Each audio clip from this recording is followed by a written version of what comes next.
Students, welcome to my YouTube channel. आज मैं आपको पढ़ाने वाली हूँ इकोनॉमिक्स यानी अर्थशास्त्र के मोस्ट इम्पॉर्टेंट ऑब्जेक्टिव क्वेश्चन।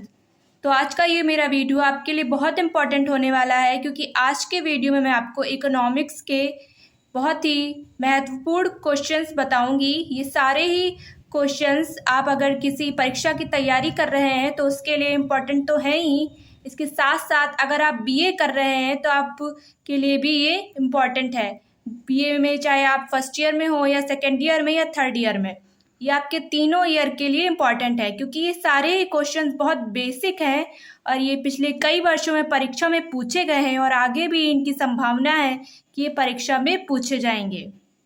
तो चलिए स्टार्ट करते हैं। आज का हमारा पहला प्रश्न, भारत में पंचवर्षीय योजना का नमूना किसके द्वारा बनाया जाता है? इसके ऑप्शन है, ऑप्शन 1 NABARD, ऑप्शन 2 राष्ट्रीय विकास परिषद, ऑप्शन 3 दोनों यानी NABARD और राष्ट्रीय विकास परिषद दोनों, ऑप्शन 4 वित्त आयोग। इसका सही उत्तर है ऑप्शन 2 राष्ट्रीय विकास परिषद। अगला प्रश्न, प्रश्न नंबर 2, भारत में आर्थिक सर्वेक्षण सरकारी स्तर पर प्रतिवर्ष कौन प्रकाशित करता है? इसके ऑप्शन है, option 1 NITI Aayog, option 2 RBI, option 3 वित्त मंत्रालय, ऑप्शन 4 SBI। इसका सही उत्तर है ऑप्शन 2 वित्त मंत्रालय। अगला प्रश्न, प्रश्न नंबर 3, किसने कहा था अर्थशास्त्र धन का विज्ञान है? इसके ऑप्शन है, option 1 Adam Smith, option 2 Keynes, option 3 Robbins, option 4 Marshall. इसका सही उत्तर है ऑप्शन 1 एडम स्मिथ। अगला प्रश्न है प्रश्न नंबर 4, आधुनिक अर्थशास्त्र का जनक किसे कहा जाता है? ये बहुत ही महत्वपूर्ण क्वेश्चन है। ये आपके BA BSc BCom किसी भी ईयर में पूछा जा सकता है और साथ ही साथ अगर आप किसी परीक्षा की तैयारी कर रहे हैं तो उसमें भी ये क्वेश्चंस आने की बहुत अधिक संभावना है। तो ये प्रश्न है प्रश्न नंबर 4, आधुनिक अर्थशास्त्र का जनक किसे कहा जाता है? इसके ऑप्शन है, option 1 Marshall, option 2 Adam Smith, option 3 Keynes, option 4 उक्त सभी। इसका सही उत्तर है ऑप्शन 2 एडम स्मिथ। आधुनिक अर्थशास्त्र का जनक किसे कहा जाता है? एडम स्मिथ को। अगला प्रश्न, प्रश्न नंबर 5, राष्ट्रीय कृषि और ग्रामीण विकास बैंक की स्थापना किस पंचवर्षीय योजना में हुई थी? इसके ऑप्शन है, ऑप्शन 1 3, ऑप्शन 2 4, ऑप्शन 3 5, ऑप्शन 4 6। इसका सही उत्तर है ऑप्शन 4 6। अगला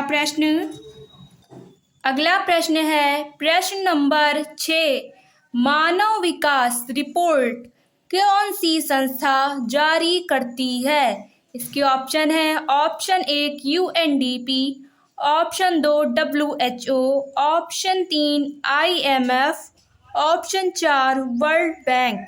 इसका सही उत्तर है ऑप्शन 1 UNDP। अगला प्रश्न, ये बहुत ही महत्वपूर्ण प्रश्न है, ध्यान दीजिएगा। पूंजीवादी अर्थव्यवस्था का मुख्य लक्षण क्या है? इसके ऑप्शन है, ऑप्शन 1 निजी स्वामित्व, ऑप्शन 2 सार्वजनिक स्वामित्व, ऑप्शन 3 मिश्रित स्वामित्व, ऑप्शन 4 उक्त सभी। इसका सही उत्तर है ऑप्शन 1 निजी स्वामित्व। अगला प्रश्न, प्रश्न नंबर 8, भारत में राष्ट्रीय आय की गणना किसके द्वारा की जाती है? इसके ऑप्शन है, ऑप्शन 1 वित्त आयोग, ऑप्शन 2 केंद्रीय सांख्यिकी संगठन, ऑप्शन 3 नीति आयोग, ऑप्शन 4 उक्त सभी। इसका सही उत्तर है ऑप्शन 2 केंद्रीय सांख्यिकी संगठन। अगला प्रश्न, प्रश्न नंबर 9, माक्रो इकोनॉमिक्स शब्द का प्रयोग किसने किया था? इसके ऑप्शन है, option 1 John Maynard Keynes, option 2 Adam Smith, option 3 Keynes, option 4 उक्त सभी। इसका सही उत्तर है ऑप्शन 1 जॉन मेनार्ड केन्स। अगला प्रश्न है प्रश्न नंबर 10। जनसंख्या का सिद्धांत निम्नलिखित में से किसके द्वारा दिया गया? इसके ऑप्शन है option 1 Adam Smith, option 2 Karl Marx, option 3 Malthus, option 4 Keynes. इसका सही उत्तर है ऑप्शन 3 माल्थus। अगला प्रश्न नंबर 11। निम्नलिखित में से कौन एक प्रत्यक्ष कर है? इसके ऑप्शन है option 1 custom duty, option 2 entertainment tax, option 3 GST, option 4 income tax. इसका सही उत्तर है ऑप्शन 4 इनकम टैक्स। अगला प्रश्न नंबर 12। अर्थशास्त्र का पिता किसे कहा जाता है? इसके ऑप्शन है option 1 Adam Smith, option 2 Karl Popper, option 3 Keynes, option 4 Malthus. इसका सही उत्तर है ऑप्शन 1 एडम स्मिथ। अगला प्रश्न है प्रश्न नंबर 13। पूरा मॉडल किसके द्वारा दिया गया? इसके ऑप्शन है ऑप्शन 1 एपीजे कलाम, option 2 Ratan Tata, option 3 Mahatma Gandhi, option 4 Indira Gandhi. इसका सही उत्तर है एपीजे अब्दुल कलाम। अगला प्रश्न नंबर 14। लॉरेंज कर्व क्या दर्शाता है? इसके ऑप्शन है ऑप्शन 1 रोजगार, ऑप्शन 2 आय वितरण, ऑप्शन 3 मुद्रास्फीति, ऑप्शन 4 पूरा मॉडल। इसका सही उत्तर है ऑप्शन 2 आय वितरण। अगला प्रश्न नंबर 15। सामान्य संतुलन विश्लेषण किसने विकसित किया था? इसके ऑप्शन है option 1 Adam Smith, option 2 Keynes, option 3 Robbins, option 4 Leon Walras. इसका सही उत्तर है ऑप्शन 4 लियोन वालरस। अगला प्रश्न है प्रश्न नंबर 16। किस भारतीय राज्य की जीडीपी सबसे अधिक है? इसके ऑप्शन है option 1 Punjab, option 2 Uttar Pradesh, option 3 Madhya Pradesh, option 4 Maharashtra. इसका सही उत्तर है ऑप्शन 4 महाराष्ट्र। अगला प्रश्न नंबर 17। निम्नलिखित में से राष्ट्रीय आय के लिए किसका अधिकतम योगदान है? इसके ऑप्शन है ऑप्शन 1 खनिज, ऑप्शन 2 सेवा, ऑप्शन 3 उद्योग, ऑप्शन 4 कृषि। इसका सही उत्तर है ऑप्शन 2 सेवा। अगला प्रश्न नंबर 18। मूल्यह्रास किसके मूल्य की हानि है? इसके ऑप्शन है ऑप्शन 1 पूंजी स्टॉक, ऑप्शन 2 अंतिम उत्पाद, ऑप्शन 3 मशीनरी, ऑप्शन 4 कृषि। इसका सही उत्तर है ऑप्शन 3 मशीनरी। अगला प्रश्न है प्रश्न नंबर 19। भारत में बैंकों का पहली बार राष्ट्रीयकरण कब हुआ? इसके ऑप्शन है ऑप्शन 1 1963, ऑप्शन 2 1969, ऑप्शन 3 1973, ऑप्शन 4 1979। इसका सही उत्तर है ऑप्शन 2 1969। अगला प्रश्न नंबर 20।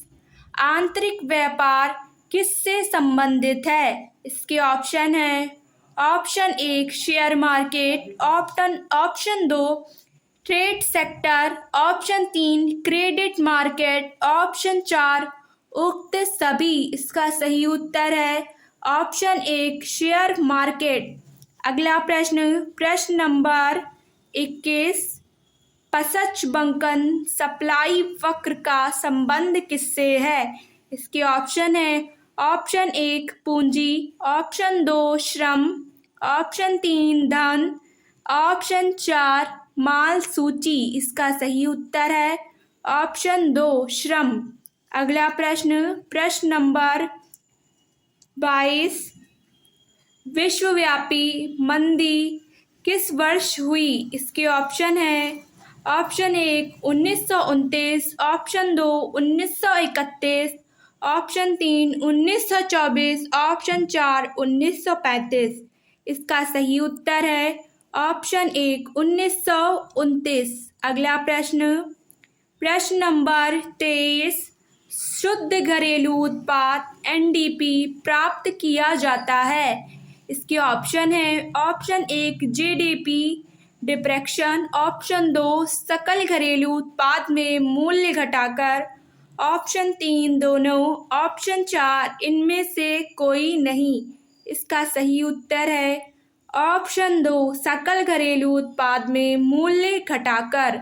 अगला प्रश्न है प्रश्न नंबर 24, डिफिसिट फाइनेंसिंग का प्रभाव क्या है? इसके ऑप्शन है ऑप्शन 1 करों में कमी, ऑप्शन 2 तरलता में कमी, ऑप्शन 3 तरलता में वृद्धि, ऑप्शन 4 उक्त सभी। इसका सही उत्तर है ऑप्शन 3 तरलता में वृद्धि। अगला प्रश्न, प्रश्न नंबर 25, भारतीय स्टॉक बाजार का विनिमय और पर्यवेक्षण कौन करता है? इसके ऑप्शन है option 1 NABARD, option 2 EXIM bank, option 3 SEBI यानी SEBI, ऑप्शन 4 BSE। इसका सही उत्तर है ऑप्शन 3 SEBI। अगला प्रश्न है प्रश्न नंबर 26, आर्थिक विकास का प्रचाल निम्नलिखित में से कौन सा है? इसके ऑप्शन है ऑप्शन 1 राष्ट्रीय आय, ऑप्शन 2 प्रति व्यक्ति मौद्रिक आय, ऑप्शन 3 जनसंख्या, ऑप्शन 4 उक्त सभी। इसका सही उत्तर है ऑप्शन 2 प्रति व्यक्ति मौद्रिक आय। अगला प्रश्न, प्रश्न नंबर 27, महात्मा गांधी की राम राज्य की संकल्पना क्या थी? इसके ऑप्शन है ऑप्शन 1 केंद्रीकृत सरकार, ऑप्शन 2 राज्य विहीन समाज, ऑप्शन 3 दोनों यानी केंद्रीकृत सरकार और राज्य विहीन समाज दोनों, ऑप्शन 4 इनमें से कोई नहीं। इसका सही उत्तर है ऑप्शन 2 राज्य विहीन समाज। अगला प्रश्न है प्रश्न नंबर 28, बंद अर्थव्यवस्था वह अर्थव्यवस्था है जिसमें, इसके ऑप्शन है ऑप्शन 1 केवल निर्यात हो, ऑप्शन 2 केवल आयात हो, ऑप्शन 3 ना तो निर्यात हो और ना ही आयात हो, ऑप्शन 4 उक्त सभी। इसका सही उत्तर है ऑप्शन 3 ना तो निर्यात हो और ना ही आयात हो। अगला प्रश्न, प्रश्न नंबर 29, गिल्ट एज मार्केट का मतलब है? इसके ऑप्शन है ऑप्शन 1 सरफरा बाजार, ऑप्शन 2 सरकारी प्रतिभूतियों का बाजार, ऑप्शन 3 बंदूकों का बाजार, ऑप्शन 4 शुद्ध धातुओं का बाजार। इसका सही उत्तर है ऑप्शन 2 सरकारी प्रतिभूतियों का बाजार। अगला प्रश्न, प्रश्न नंबर 30, HDI किन 3 क्षेत्रों में विकास का मापक है? इसके ऑप्शन है ऑप्शन 1 कृषि उद्योग सेवाएं, ऑप्शन 2 स्वास्थ्य शिक्षा आमदनी, ऑप्शन 3 ऊंचाई भार रंग, ऑप्शन 4 उक्त सभी। इसका सही उत्तर है ऑप्शन 2 स्वास्थ्य शिक्षा आमदनी। तो स्टूडेंट्स, अगर आपको मेरी वीडियो अच्छी लगी हो तो प्लीज़ वीडियो को लाइक और चैनल को सब्सक्राइब करना ना भूलें। मिलते हैं आपसे अगली वीडियो में, तब तक के लिए गुड बाय।